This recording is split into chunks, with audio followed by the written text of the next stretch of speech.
Okay, let's go.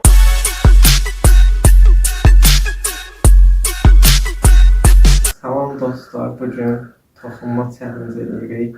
Mən əşyalara toxunub biləcəm ki, nədir. Yalla. Yaxşı şey verir. Ondan verməyə. Ya ya.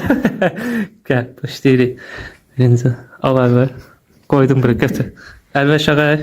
Qoydunsa tamam. Koydum koydum. Elver aşağı. Ver uyandırdı. Sağ solunda. Ha.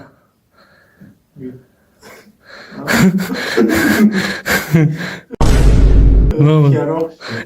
Yok yardı. Biber. Nereydi de yani indi. Biberdir. Ha yaxşı rəng. Qırmızı. Yaşlı. Neyse. Yellow. Tamam başla. Budur. Ha. Babası. Xiyardır. Xiyardır. 100%. Nedir o? Sən. Yok nedir o? Xiyar. Neçə santimetr olar təxminən? Sən bilirsən, toxunmusan da. 5 tuza. Ay. Ya. Taraf. Tarafdır dostlar. Böyle bu nasıl tarayabiliriz. Nereydi tarafı yaxşı? Yaxşı gözlə qoy.